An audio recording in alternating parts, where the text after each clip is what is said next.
Hello বন্ধুরা, কেমন আছো? আশা করি ভালো আছো। আমিও ভালো আছি। দেখুন বন্ধুরা, আমি এখানে নিয়েছি আলু শাক, খেসারি শাক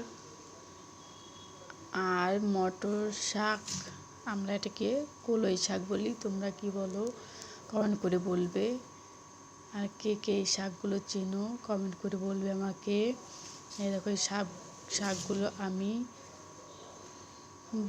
ভাজা করব, সেটাই তোমাদের সঙ্গে শেয়ার করছি। কে কে এইভাবে খাও বলবে প্লিজ কমেন্ট করে।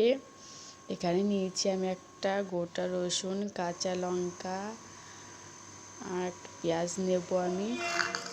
শাকটা আমি কেটে ধুয়ে রেখে দিয়েছি। এখানে নিয়েছি আমি পেঁয়াজ কুচি, রসুন কুচি, লঙ্কা ফাটিয়ে নিয়েছি। এখানে একটা পেঁয়াজের পাতাও দিয়ে দিয়েছি, তোমরা চাইলে দিতে পারো নাও পারো। এখানে আমি কড়াইতে তেল বসিয়ে তেলটা গরম হয়ে গেছে। তারপর পেঁয়াজ, রসুন, লঙ্কা একসঙ্গে ভালো করে বাদামি কালার করে ভেজে নিচ্ছি।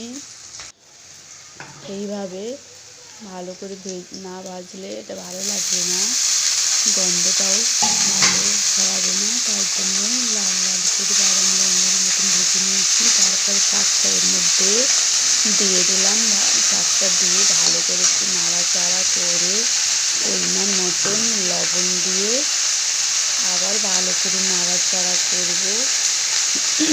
লবণ দেওয়াতে শাকটা দেখে কি সুন্দর সব জল বেরিয়ে আসবে আর শাকটা তাড়াতাড়ি সেদ্ধ হয়ে যাবে। এই দেখুন বন্ধুরা, শাক থেকে সব জল বেরিয়ে যাচ্ছে। তারপর আমি একটু এইভাবে রেখে দেব, তাহলে শাকটা ভালো সেদ্ধ হবে, ভাজাটাও সুন্দর হবে, খেতেও খুব ভালো লাগবে। এইভাবে কে কে খেয়েছো বন্ধুরা আমাকে বলবে। এইরকম বন্ধুরা এইভাবে ভালো করে নাড়াচাড়া করে শাকে একটু যেন রস না থাকে সেইভাবে ভালো করে ভেজে নেব, তাহলে খেতে ভালো লাগবে। শাকে যদি রস থাকে তাহলে খেতে ভালো লাগবে না।